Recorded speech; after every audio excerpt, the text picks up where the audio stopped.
What is the state of your marriage if you are married? Where is it going? Are you happy with it? Are there things you'd like to change? As we examine ourselves collectively as a church, as we examine ourselves individually, I'd like to submit we should examine ourselves at home. What's happening at home? You know, marriage is a fundamental building block of society. We're going to be teaching the whole world how to get marriage right in the future. Whether we're married now or not, do we know the basic principles? We're all going to be teaching it. Do we know what makes marriage work? Do we know what short circuits it? Are we personally getting ready to marry our husband, Jesus Christ, as the Feast of Trumpets teaches us? Men, are you getting ready to be a bride? I know that's a little hard to wrap your mind around, but you are when we understand it. We are being prepared as the bride of Christ. You know, marriage is woven so deeply into God's plan for mankind that we have got to understand it. And we have to know how it works and what makes it work, especially when it is under attack today in so many ways. You know, our country has now chosen to define marriage in ways that boggle the imagination and would shock our people just a few short years ago. As we examine where we are, I'd like to talk about men's and women's roles and obligations in marriage. We all know that men and women were not created the same. That's pretty clear. Well, at least we do. Some people are getting confused about that in our society. But we know that we're different, don't we? Men and women are different. A lot of books have been written, a lot of talks have been given about the differences. Thank God for those differences. They make life interesting. They make life exciting and rewarding. The Bible talks about some differences in men's and women's duties in marriage, and I'd like to key into something today that we might sometimes read right over and miss if we're not careful. Let's go to Ephesians chapter 5.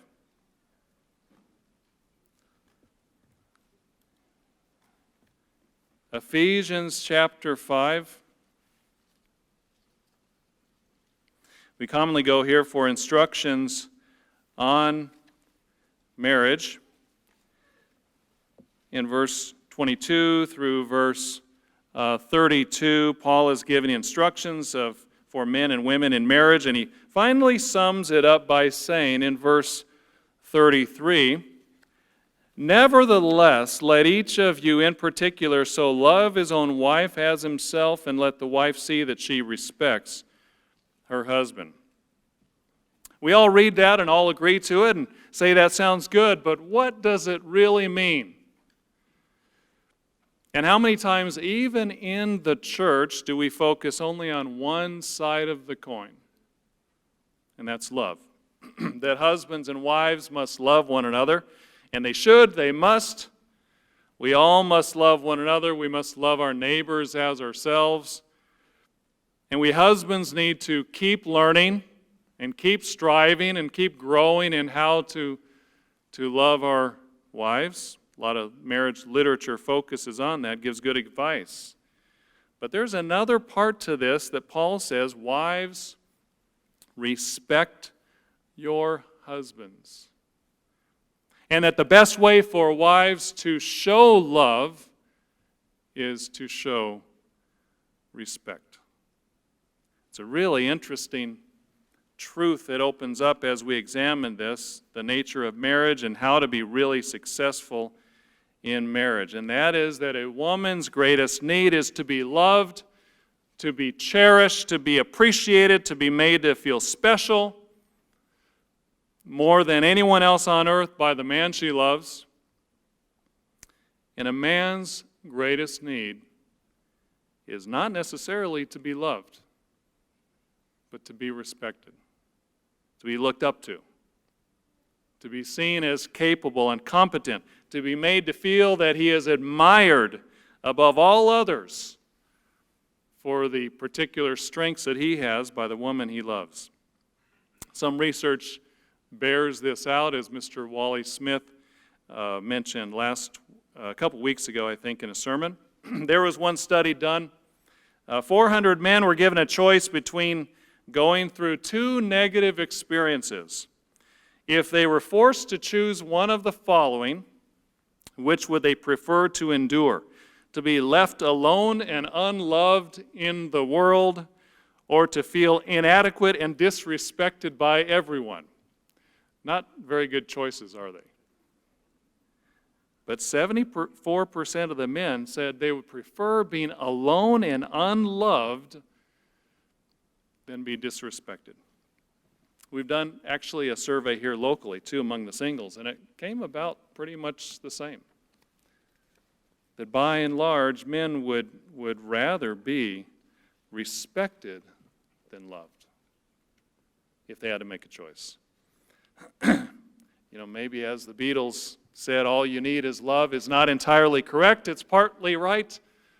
All you need is love and respect. Love and respect. I'd like to talk about that today in the sermon. Love, respect, and marriage. Because there is a powerful perspective that can be overlooked, brethren, even by those who really study the Bible and seek to understand and live by every word.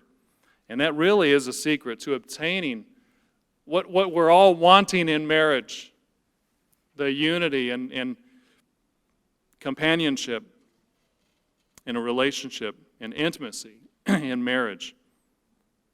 Young people, if you are not yet married, but you are laying the groundwork, the preparation for marriage someday, you need to understand what makes marriage work.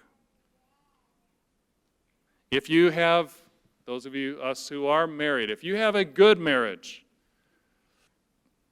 by applying and understanding the Scriptures even more, it can be great. If you have a troubled marriage, by really applying and thinking through and asking God for direction, it can be good. If you have a marriage that is on the ropes,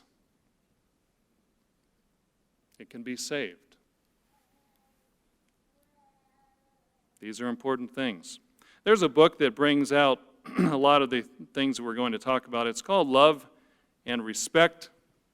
It's written by a man named Emerson Eggerichs. Wallace Smith referred to it a couple weeks ago again. A well-written book. It's not put out by anyone in the church, so obviously not every last thing we would agree with, but very, very helpful and recommended. I'd like to read a little bit of some of the sort of perspective that he outlines on page 37. He's talking about Ephesians chapter 5 and verse 33, and he says this: "The more I meditated on these two passages of Scripture, the more I realized that if a husband is commanded to love his wife, then she truly needs his love. In fact, she needs love just as she needs air to breathe. Picture, if you would, the wife having an air hose that goes to a love tank. Now, it's a little silly, but bear with me. The wife having an air hose that goes to a love tank. When her husband bounds in and starts prancing around like a 10-point buck looking for some place to graze, he steps on her air hose. This does not make her a happy camper. In fact, if she can find a baseball bat or some other weapon, she might just whack the big buck and tell him, "Get off my air hose, I can't breathe." Simply put, when her deepest need is being stepped on, you can expect her to react negatively. In counseling, I tell the husband that when he sees the spirit of his wife deflate, he's stepping on her air hose. She's not getting the air she needs to breathe. She's crying out, I feel unloved by you right now. I can't believe how unloving this feels. I can't believe you're doing this to me. Now, gentlemen, this is how our wives feel when we are doing things that are unloving or unthoughtful, when we don't put them in the proper place in our lives, when they don't feel like they are the most important person on earth to us. Why wouldn't they react strongly when they feel they're suffocating, when they feel they're being cut off from air emotionally? You know, when you're suffocating, things get pretty serious pretty quick, don't they? What about the men? Society seems to have mislabeled men's tanks. They say in most marriage literature that men need to be loved more. But brethren, how many times have you heard men complain about not being told they are loved? There might be some who would express that, but by and large, you know, if a woman tells a man she loves him, he's good for a couple or 3 years on that. Wouldn't you say? That pretty much does it. Why? Because his air tank is mislabeled. It's not love, it's respect. It's not that men don't need love, it's they need respect more. Page 38, the author goes on. He says, not only is the husband commanded to love his wife, but the wife is commanded to respect her husband. You see, the husband needs respect just as he needs air to breathe. Same illustration. He also has an air hose that runs over to a big tank labeled not love, but respect. And as long as the air is coming through, he's fine. To keep the deer analogy going, suppose the wife, a lovely doe, starts tromping on his air hose with her sharp little hooves. A wife may have good reason to prance all over his air hose, but what's going to happen? As his air hose starts to leak because of all the little cuts her hooves have made in it, the husband's also going to react because his deepest need, respect, is not being met, and the battle is on.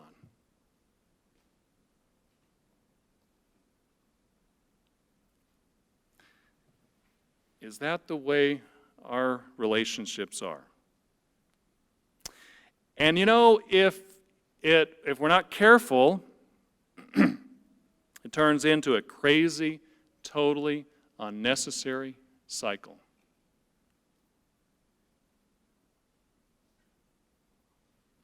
We feed off each other. Without love, she reacts without respect. Without respect, he reacts without love, and it goes on and on and on with no beginning and no ending, like the Israelis and the Palestinians. No one knows who fired the first shot, but they keep fighting, right? And isn't that true sometimes in marriage when you wind up getting in spats, you don't even know how it happened, how it started? But we just keep going in this cycle. And sometimes the hurt is just that we're misunderstanding the language of the other person. The author gives this illustration to explain this. He says, if husbands and wives are to understand the love and respect connection, they must realize that they communicate in code.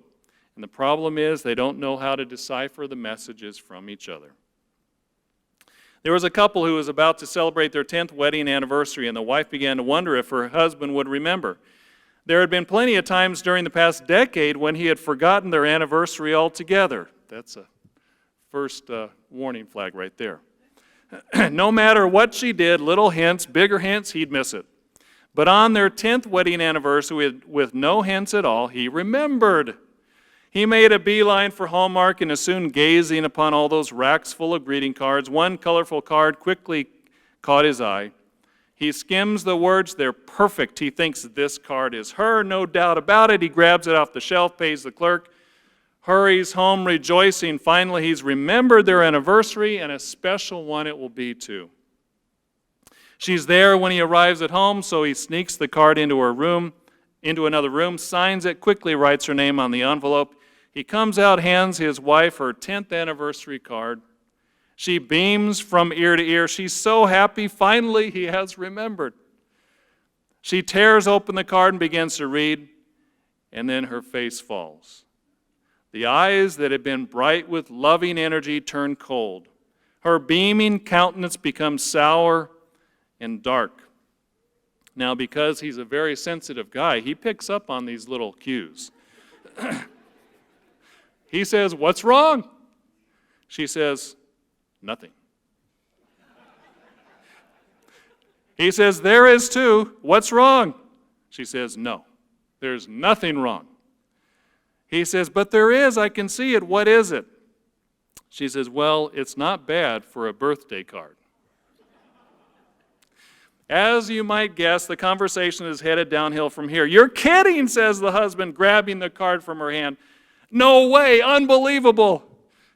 She says, "No, you're unbelievable." The husband blinks in the face of his wife's very real anger. He knows he's full of goodwill. He has remembered their 10th anniversary. He's bought her a present as well as a card. He says, "Well, honey, I made an honest mistake. Give me a break." Give you a break. An honest mistake. Oh, it was an honest mistake, all right, because you just don't care. Do you know what? If you took your car in to be detailed and they put a stripe on the side that was even a fraction of an inch off, you'd notice that because you care about it. You don't care about our anniversary. You don't care about me. The husband can't believe it. He's moving from feeling guilty to getting angry. What he thought would be a loving celebration of their 10th anniversary has become a conflict that is escalating fast. He says, "Hey, I made an honest mistake. All right, give me a break."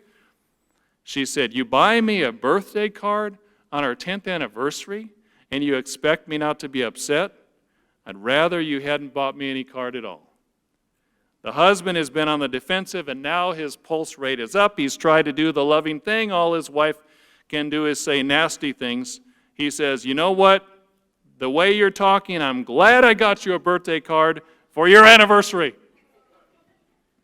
And with that brilliant parting shot, he storms out of the room, slamming the door behind him. Approximately 2 minutes have passed since he handed her the card. This couple, a husband and wife who truly love each other, have come home expecting to spend a wonderful, romantic evening together. Instead, they end up stomping to opposite ends of the house, staring out the window into the darkness, wondering how it ever came to this, and thinking this is crazy. Brethren, how easily can we misinterpret the words and actions of each other? And how easily can we not understand and interpret what's going on? You know, the interesting thing is that these two people were people who genuinely loved each other. They genuinely were well-meaning. They actually liked being around each other. And they had a good heart. They meant well. And it still happened.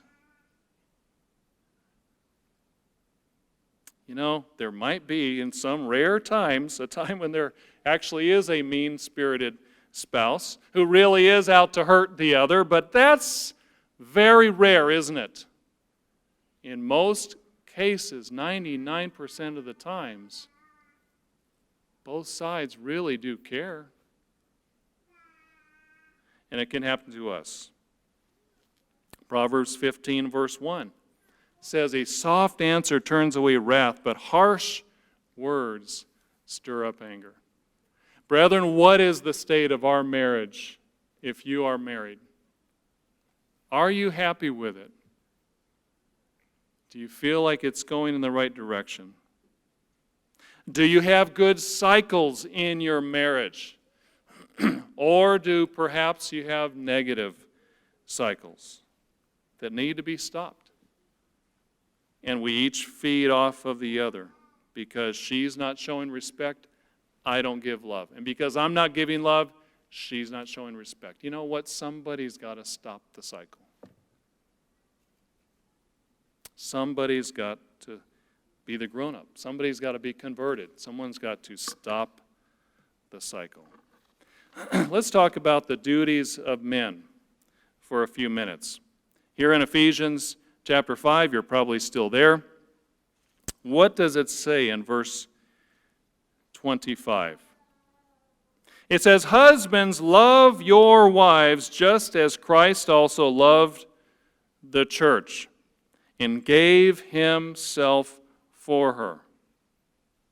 You know, that root word comes from the word love comes from the root word agape, which is the kind of love that God expresses. It's unconditional. It's not predicated on the behavior of the wife. He doesn't say, love your wives if they are nice to you. You notice there is no asterisk there. Love your wives as long as they are lovable. He just says, love your wives. Period. No matter what. Now, is God condoning a husband to be berated or like a whipped puppy or something and, just silently suffer if his wife is actually abusive? And that does happen, There are extreme cases where a wife is actually abusive to the husband. That's not right. But that's very, very rare. By and large, when we apply this to real situations, we need to take it from what it says, that we men need to love our wives, period, no matter how they're treating us at the moment. Let's turn over to Romans chapter 5 and verse 6. What kind of example does Christ set for us? Does he give us unconditional love? We find in Romans chapter 5 and verse 6, "For when we were still without strength in due time, Christ died for the ungodly." When we were not yet in tune with him, when we were not in line with him, when we were in a bad attitude, when we were going our own way, he died for us. He gave his life for us. For scarcely, verse 7, Romans 5, verse 7, "For a righteous man will one die, yet perhaps for a good man someone would even dare to die." Verse 8, "But God demonstrates his own love toward us in that while we were still sinners, Christ died for us." Brethren, what is the standard? Men, what is the standard that Christ is holding us to? It's unconditional love, isn't it?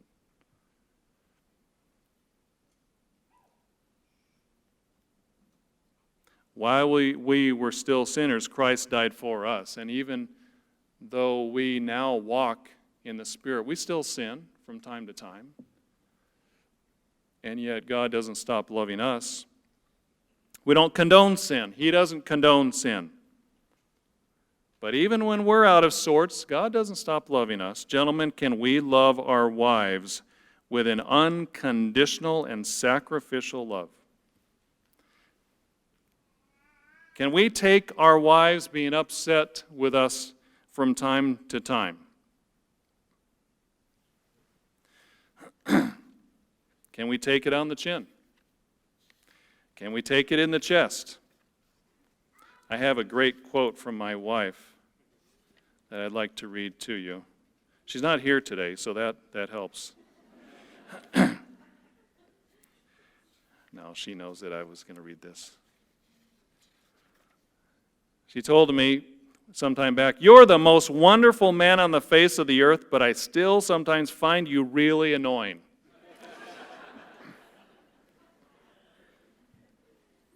Gentlemen, can we handle it when our wives tell us the truth?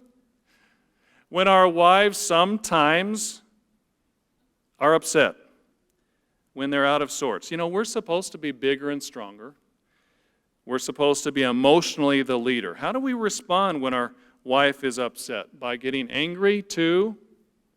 By shutting down emotionally? You know, some people are explosive and some people are implosive.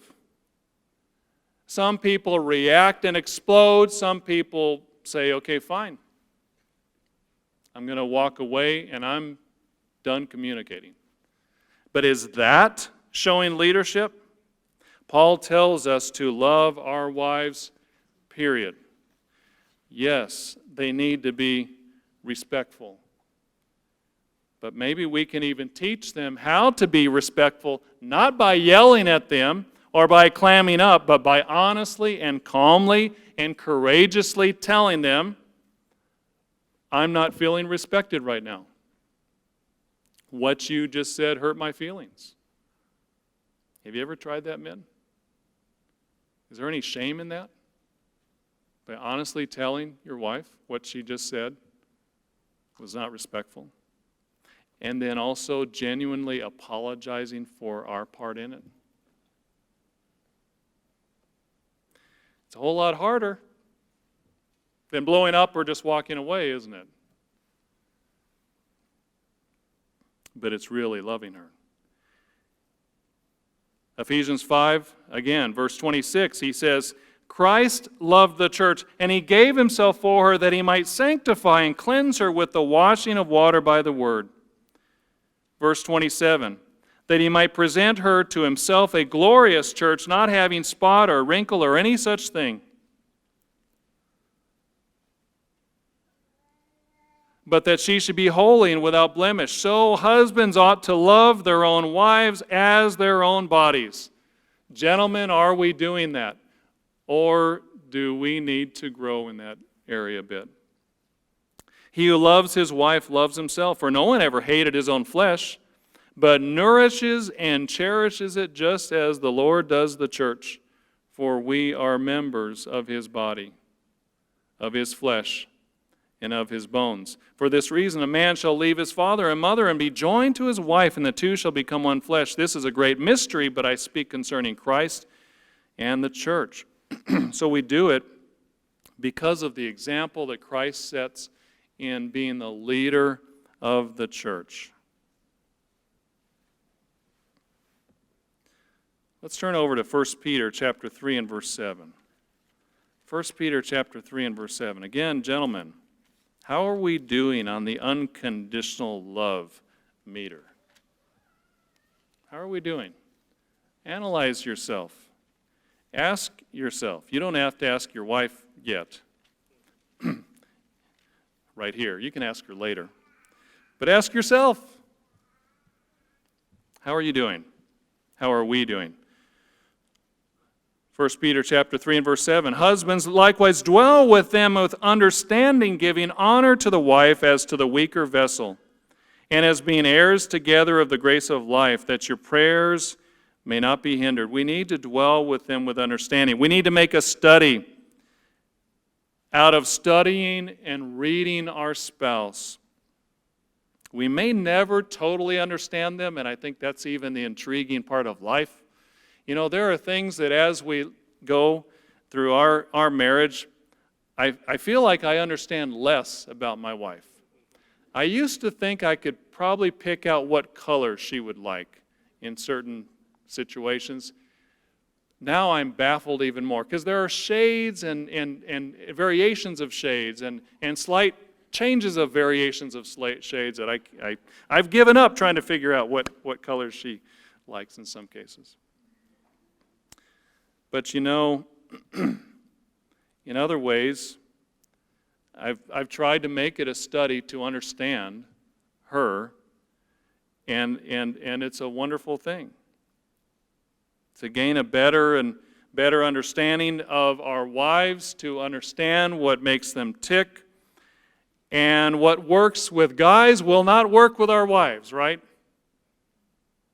You know, men are really good at giving respect to each other. They have an honor code, if you've not noticed, like giving another fellow space when they're upset about something. Gentlemen, you know, we do that with each other. We give each other space. How does that work with your wife? You ever notice that? When she's upset, does she want space? No, she wants closeness. It's different. We have different needs. Let's talk about a few key things that can help us, men, to learn to love our wives the way they want and need to be loved. Everybody's different. Everyone has different variations. But there are some generalities. And again, they're not making these up. There really are needs that our wives have. They didn't just come up with these. They're not trying to persecute us by bringing them up. They are real. One is closeness. Closeness.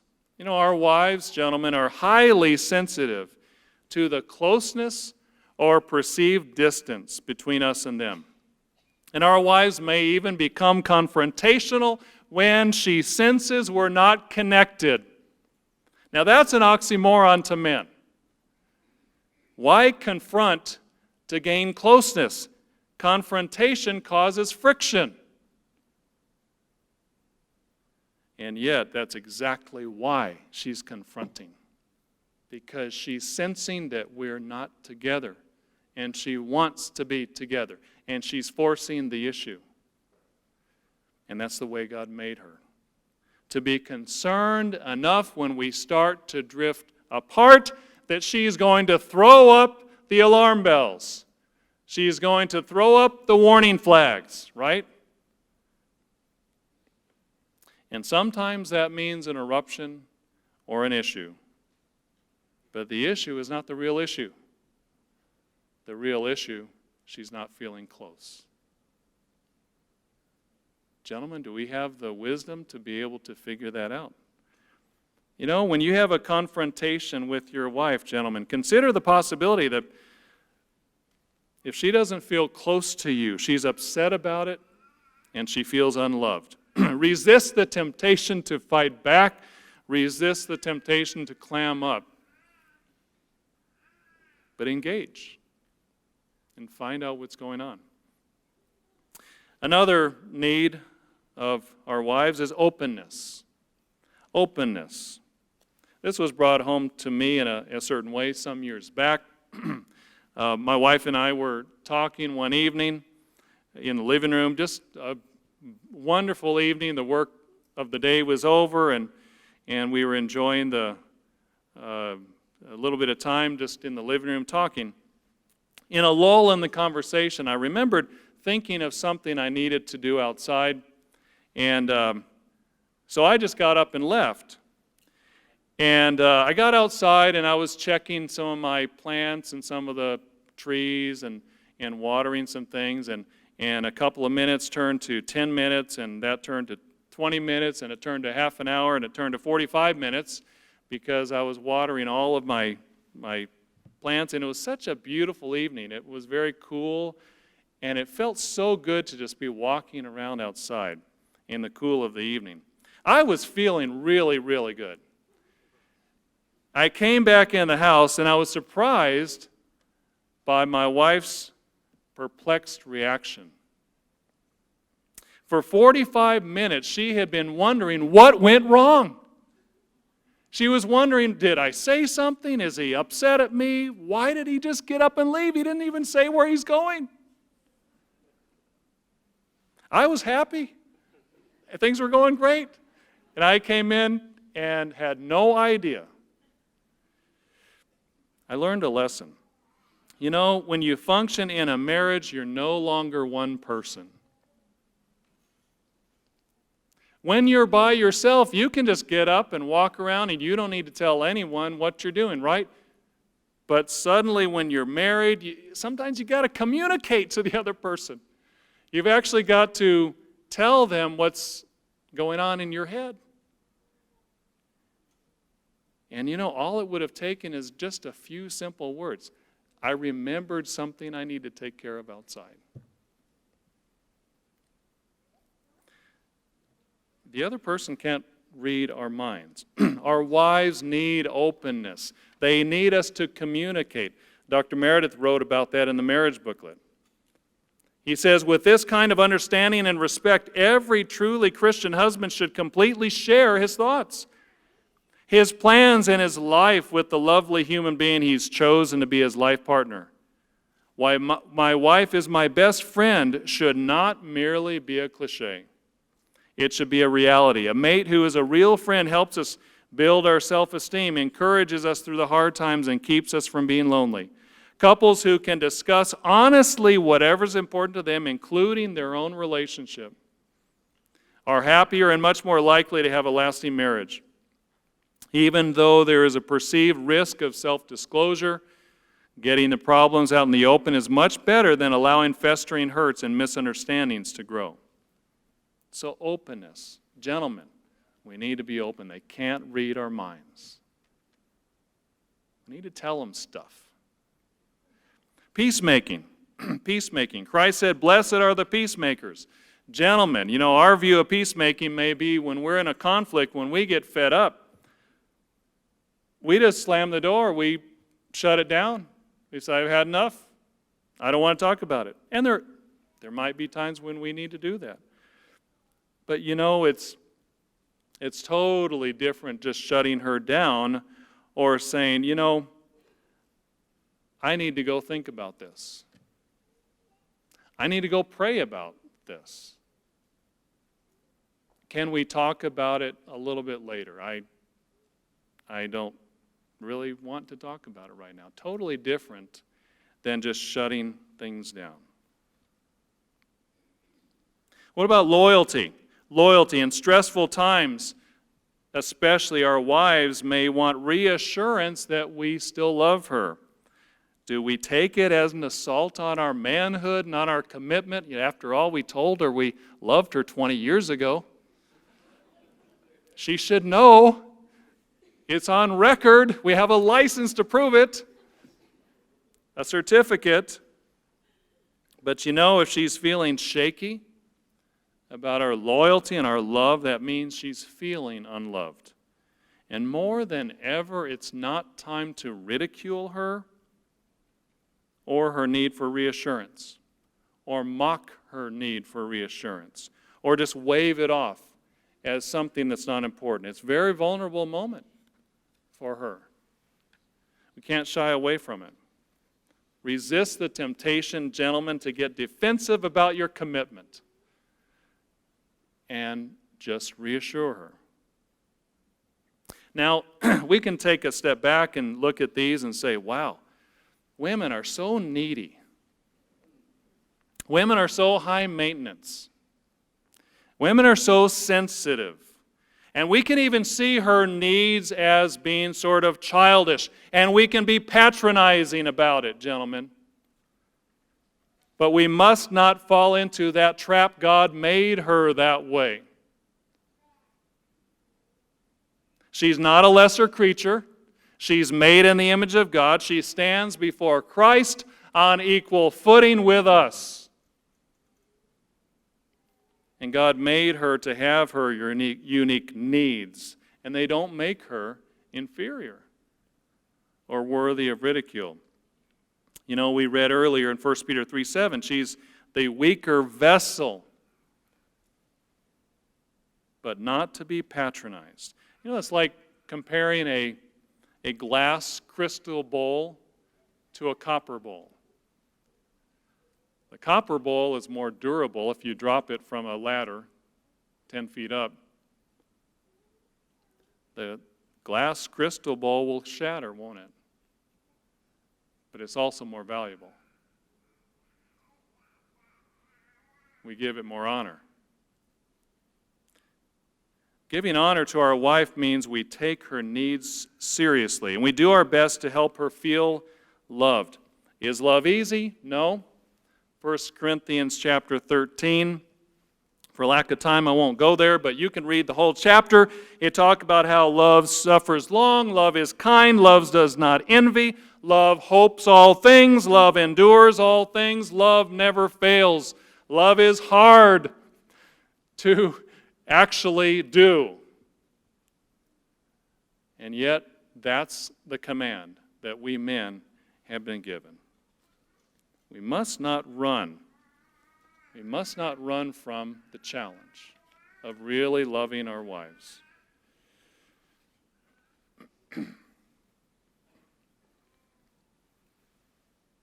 There's a secret to this. When we really love our wives, it helps motivate them to respect us. If we're filling their love tank, it won't automatically cause them to respect us, but it will make it easier for them to. Instead of the negative cycle, we'll have a positive cycle. Let's talk about respect. Is respect really a crucial element in a marriage relationship?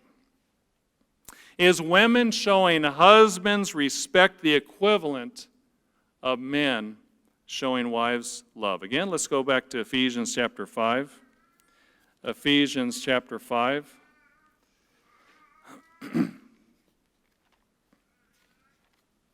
Ephesians chapter 5, and we read in verse 33 again. Nevertheless, again, let each one of you in particular so love his wife as himself, and let the wife see that she respects her husband. You know, we can carelessly read over that and say, well, he meant let the wife love her husband. We meant husbands love your wives love your husbands, but that's not what it says. It says respect. Let the wives respect their husbands. Our society has gone so far out of whack, it even sounds sexist and chauvinistic to read that, doesn't it? That wives should respect husbands. It sounds odd to read that in our society. In fact, some years ago I wrote an article on marriage and made this very point in the Tomorrow's World, and I got a note from a very irate woman because in it I said that Paul taught that a wife should respect her husband even when he's not acting very loving. And she helped me because she not only told me what I had said wrong, but she sent back the magazine and circled it and with, highlighted it in exclamation points and a few choice words as well. That's the way our society thinks. But brethren, that's what the Scripture says, isn't it? Now let's think this through. Another thing that we see about society is that society says that men's egos are essentially childish. That women, if anything, have to be gentle with the very fragile egos of men. And if she does respect him, she treats him like a king, but everybody knows who the real boss is. Am I right? Isn't that the way our society works? Kind of patronizing. Ladies, think about it. If you want men to put your real needs ahead of their own, and if you want to be loved, if you want to be cherished, if you want to be cared for, don't belittle or ridicule his needs. Don't put his down. Wouldn't it stand to reason that if it's a real, genuine need for a man to be admired and to be esteemed, that's what makes him feel whole. That's what makes him that's what feeds his soul, so to speak. That's what makes him feel like a man. That he wouldn't want to be ridiculed either. And yet that's exactly what society does. It ridicules men for expecting to be respected in their role. A man doesn't want to be humiliated in front of his children or ridiculed to his face or in front of his friends or behind the back or spoken about with contempt. Just like a woman doesn't want her needs to be put down. Our society is so upside down. And when we talk about marriage and we think about marriage, brethren, we are doing something very revolutionary. We are actually trying to apply what the Scripture says as more and more people throw this in the trash can. We are actually trying to do what God intended and uphold marriage and live it and set an example and prepare for teaching it in the future. But we're going to look more and more strange as this age comes to a close. But what an honor it is, what a privilege it is for us to uphold something, an institution that is so important that it's going to be a building block of tomorrow's world. Let's turn to Ephesians chapter 5 and verse 22. Ephesians, you're probably still there. We were there a moment ago. Don't have to do too much turning today. Ephesians 5, verse 22. What does it say? Wives, submit to your own husbands as to the Lord. For the husband is head of the wife, as also Christ is head of the church. And he is the Savior of the body. Therefore, just as the church is subject to Christ, so let the wives be to their own husbands in everything. You know, we believe in the church, we believe the husband is to be the head of the home, not a tyrant, not a dictator. He's not better, he's not superior, he's just been given that role by God. But think about it. You know, ladies, you can submit to the jerk, but not really respect him, right? If you think of him as a jerk. You can submit to the decisions of the big oaf, but run him down behind his back. But is that really respecting him? You can roll your eyes, you can play the martyr. Submission can happen without respect. But that's not really fulfilling God's command, is it? And it doesn't fill the man's need. It doesn't fill his emotional tank. Let's take it one step further. You know, it's interesting, we were reading about, for the men before, the command to love their wives. And we made the conclusion that it's unconditional. It is without condition from the behavior of the wife. It's a high calling. It's strong words for men. To love you, ladies, whether or not at that moment you are really fun to love. But let's turn it around. Is respect unconditional? Is Paul saying that wives, it is your responsibility to respect, not just to submit to, but to respect your husbands without condition, that is, regardless of whether at that moment he's being lovable or loving or not? It's a good question to ask. Not to say that God wants our wives to be a doormat or a spineless wimp or a cowering heap under the husband's thumb. Not at all. And obviously there are some men in this world who abuse and degrade women. God does not condone that. Actually, that's horrible. They should not do that. And a wife should never have to put up with a pattern of immoral behavior. And ladies, if that happens, you need to get help. If your husband is abusing you, if there's a pattern of immoral behavior, if he's threatening you, you need to speak to a minister. You need help. God never condones that. But those are extreme cases. The vast majority of men are well-intentioned or well-meaning, but sometimes unloving. And Paul is saying respect is unconditional too. Let's turn over to 1 Peter chapter 3 and verse 1. 1 Peter chapter 3 and verse 1.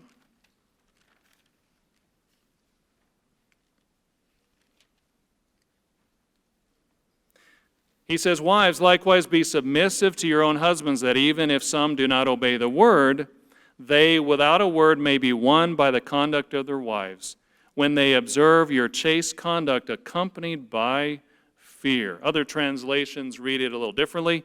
It says in the English Standard Version, "They may be won without a word by the conduct of their wives, when they see your respectful and pure conduct." The same word, fear or respect, comes from the same root word that Paul used in Ephesians 5. And he's saying that, that Peter is saying that even unbelievers, even husbands who are unbelievers, who clearly are not living in submission to God, that a believing wife must be respectful to the unbelieving husband. What does that say for a believing husband? You know, when we were working on the pastoral manual some years ago and doing the section on marriage counseling, I remember a conversation I had with Mr. Lambert Greer. And he would talk about how he would introduce marriage counseling when a couple were having trouble in their marriage. And he would ask them, "Are you keeping God's commands?" And they'd say, "Yes, we're keeping the Sabbath, we're keeping the holy days, we don't eat unclean meats, we're doing all these things." And then he would say, "How about the commands in Ephesians 5? Are you keeping the command to love your wife?"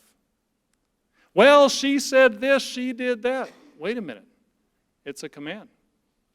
Are you keeping that command or not? "Well, you don't understand. She said this, she said that."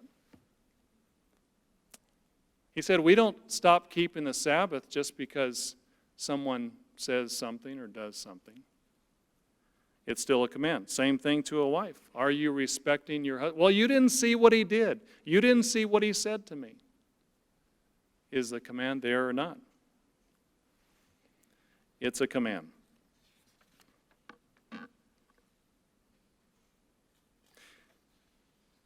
If love is unconditional, and we say it is, then respect is unconditional as well.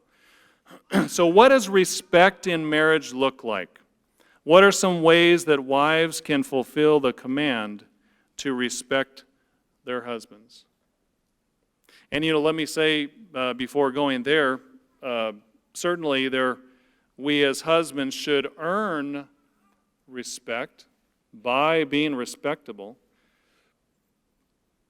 But Paul talks about respecting the office.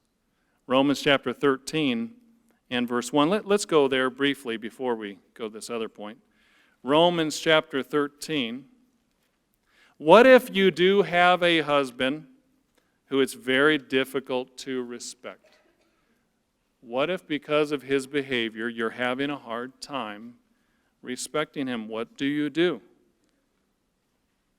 as a wife? Notice what Paul said in Romans 13 and verse 1. He said, "Let every soul be subject to the governing authorities, for there is no authority except from God, and the authorities that exist are appointed by God. Therefore, whoever resists the authority resists the ordinance of God, and those who resist will bring judgment on themselves." He says, verse 5, "Therefore you must be subject not only because of wrath, but also for conscience sake."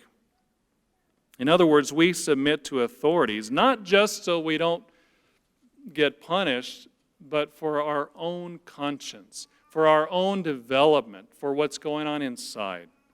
And what governing authority was he talking about? He was talking about the Roman emperor. He was talking about Nero. He was telling the Roman brethren to be respectful to the office of the Roman authorities. Now, brethren, if Paul says to be respectful to even the emperor, to the office, and he was a pretty nasty guy, should we not be respectful to the office of a husband? What does respect in marriage look like? What are some ways that wives can fulfill the command to respect their husbands? how to fill their tank, to help them to feel like they are admired, like they are esteemed, like they are worthy. Well, one is to note their achievements, ladies, to note their achievements. So your husband, if you are married, has a need to go out and conquer, to achieve something. And a wife shows respect by appreciating the fact that he's out there fighting the battles every day. He's out there doing his best to provide for the family. He's working hard. Maybe he has limitations. Maybe in some cases he's out of a job for a time or has health problems. But to the degree he's doing the best he can. And he's sacrificing. He needs to be given appreciation for that. It means a lot. Ladies, you have no idea how much your husband wants the encouragement that you appreciate what he's doing by working every day, getting up every day, fighting the traffic every day, bringing home something to provide for the family every day. It's hugely belittling if his efforts are minimized and cast aside. Responsibility. Your husband has been given a huge and heavy responsibility. Realize, think about, he is personally responsible for your family to Jesus Christ. He's personally responsible to give up his life for his wife if necessary. That's what Ephesians says. And to make sacrifices. And he's doing it willingly. You know, a wise wife will appreciate the heavy responsibility he has and thank him for shouldering that and not fight him for control of the family. She'll remember his role. She'll remember his authority. She won't fall for the temptation to just treat him like one of the kids, which is what happens these days all too often. You know, some wives even refer to their husband as one of the boys or one of the kids. Ladies, that's not healthy for him. That's not healthy for you. Now, what if he doesn't pick up his socks or his pants sometimes? Well, remind him. Explain that you feel unloved because he doesn't appreciate your work. But do it in a respectful tone, with a respectful expression. Remember, he is unconditionally to love you, and you are unconditionally to respect him, even when he doesn't pick up his socks. See, I told you this would be hard. Another way for wives to show respect to husbands is insight. Appreciate his insight. You know, we talk a lot to men about not just jumping in and fixing the wife's problems when she's needing help. She just wants him to listen, and that's right. Being willing to listen, that's important. But on the other hand, God has also given men an ability, generally, to analyze situations. He's given women intuition, and that's important. But a wise woman will know when to give deference to her husband's judgment, knowing that intuition sometimes can be wrong. We find that example in Adam and Eve. Eve's intuition was wrong. She was deceived. She was capable of being deceived. We need to work together. And wise wives will appreciate the analytical ability, you know, the Mr. Spock part of her husband, when it comes to making decisions. So what are some concluding things as we wrap this up between love and respect? What are some practical things that we can do as husbands, as wives, as we are striving to love our wives? As husbands, we are striving to respect our husbands. Number one, involve God. Involve God. The author of the book Love and Respect says this. It's a letter from a counselor who used the material that he wrote in the book. He says, just yesterday I talked to 2 new female clients who were wanting to save their marriages that were barely alive. I asked them if they loved their husbands. Without hesitation, they said yes. I then asked if they respected their husbands. I got nothing but hesitation. One of them admitted that she was quite the reader, but she had never heard anything like this before. In other words, she loved her husband, but she didn't respect him. She asked me how she was supposed to respect her husband unconditionally. I told her in the same way that he was supposed to love her unconditionally. It's only with God's help. He says she smiled. She realized it's difficult, but God will help. Let's turn over to Luke chapter 18. Luke chapter 18. Brethren, we face one of the biggest challenges of life, to put down our selfish nature in marriage. And that's really what we're talking about. We're talking about learning to sacrifice the self and learning to take care of the needs of the other. And it can sometimes seem impossible. It can sometimes seem too hard. But notice what Christ said, Luke chapter 18.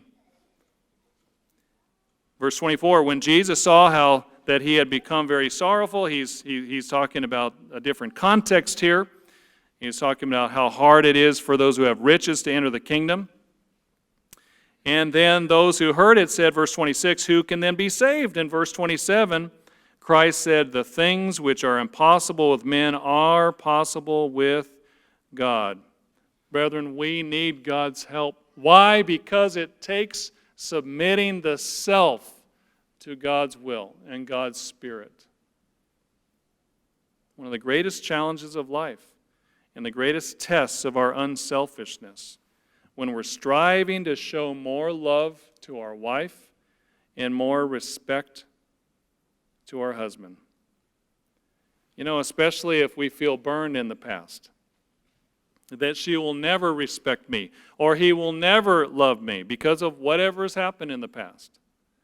Well, we need to ask God to grant us love and respect for our mate. We need to ask God to help us to be what they need us to be. Number two, we can ask our mate for help. We can ask our mate for help. Notice in Proverbs chapter 20, Proverbs chapter 20 and verse 5.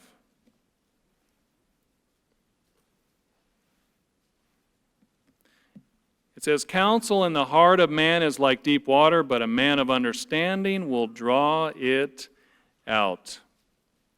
You know, if we're trying to figure out where we stand and where we are and how we're doing, probably a person we need to ask is sitting right next to us. If we really want to grow, we need to ask our mate, am I making you feel loved? Do I make you feel respected? What things do I do that make you feel respected? What things do I do that tear you down and make you feel disrespected? Do I show you love? Do you feel loved in our relationship? You know, it might sound like a simple thing, but have we ever asked our mate what things we're doing that make them feel loved or not loved, respected or not respected? Number three. Once we find out information, we need to treat it like priceless china. We need to treat this information like priceless china.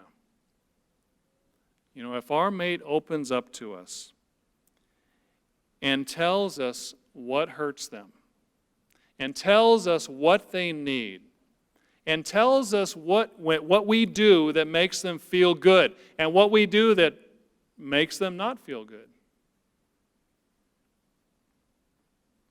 then they have just told us areas where they're very insecure. And we must never use that information against them. We must never use them as the butt of jokes in front of others or even privately. We must never use it as a tool to get back at them when we're angry. We must never neglect it or ignore it as a way to get back at them.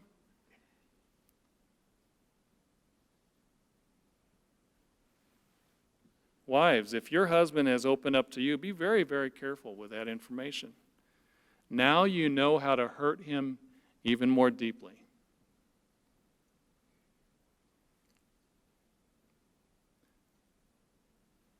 But if we have a good heart, then we will use it in the right way. We just must be careful not to ridicule in front of others. Number four, make a list of the things that we love or respect about our mate.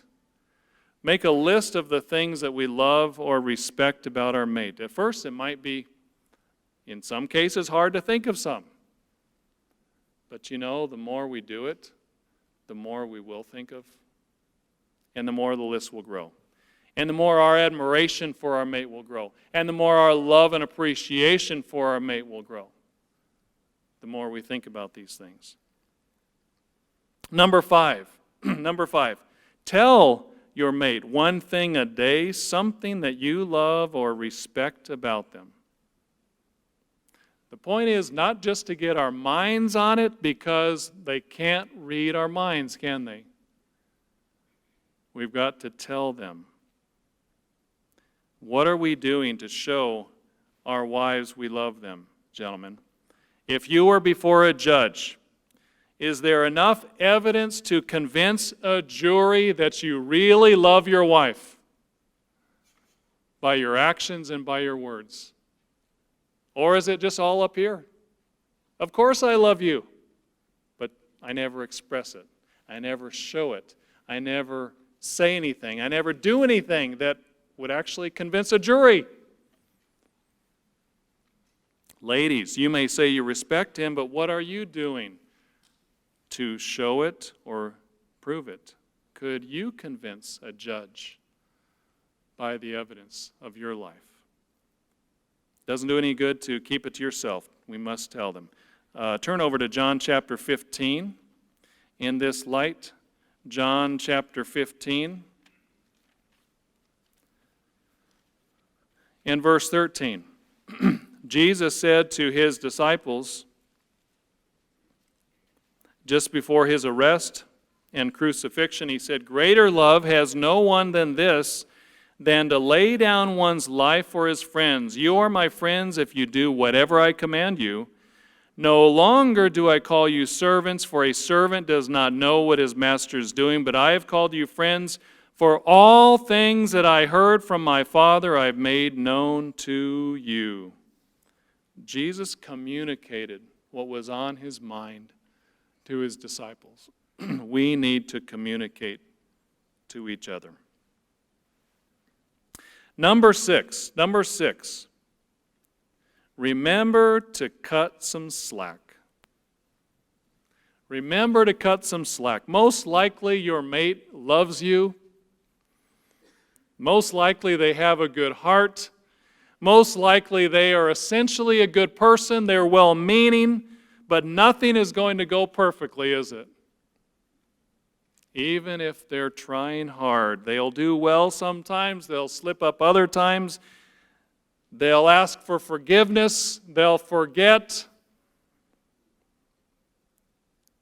But all is not lost. Be patient. Be patient. God is working with them. You know, so much about working things out in marriage is simply remembering that our mate really is trying hard. Our mate really is well-meaning. They really don't have evil intentions. They really didn't get up that morning just thinking of ways to ridicule and humiliate us. They really do mean well. And when we think about it that way, we give each other more slack. We're more loving, we're more forgiving when we remember that everyone is trying to do their best. They just get tired or frustrated or scared or worried, just like us. Matthew chapter 18 and verse 21. Let's go over there. Matthew chapter 18 and verse 21.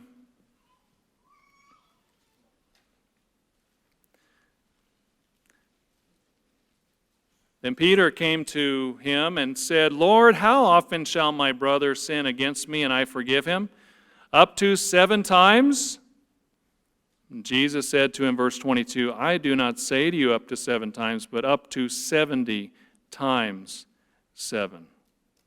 70 times 7. You know, brethren, this seems written for marriage, doesn't it?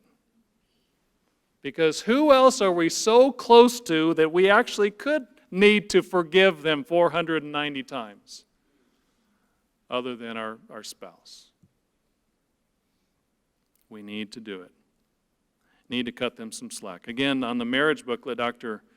Meredith wrote, to sulk, to brood, to conjure up evil thoughts about your mate or attribute to your mate wrong motives is totally senseless. It only breeds more trouble, more discontent, and possibly even divorce.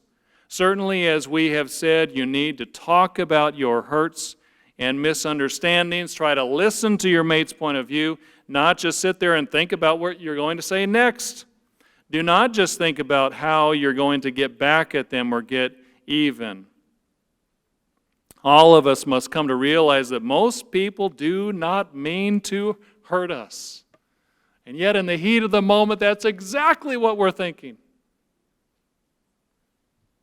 They do not mean to do evil. They are simply human.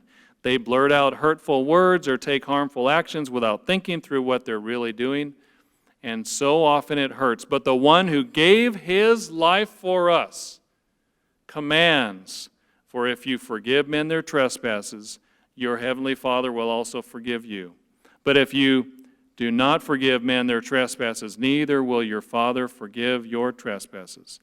If then we're to forgive every person in this way, he writes, how much more should we forgive our precious mate, who's now become our own flesh and bone? Are we forgiving in our homes? Number 7, last. Remember you answer to God for your part in the relationship.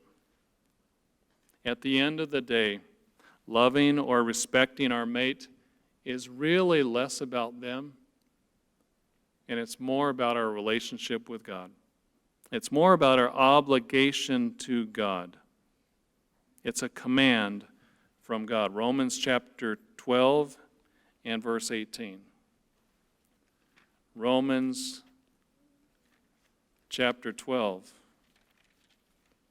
and verse 18. Starting in verse 17.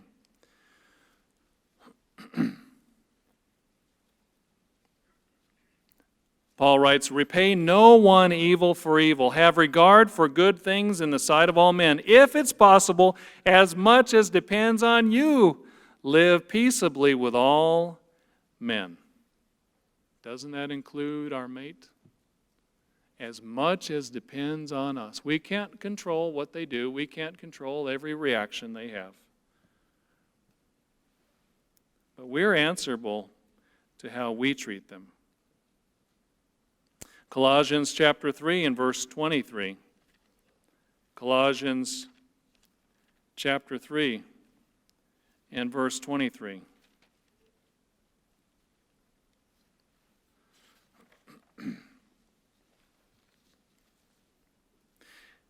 He says, and whatever you do, do it heartily as to the Lord and not to men. Colossians 3, verse 24, knowing that from the Lord you will receive the reward of an inheritance, for you serve the Lord Christ.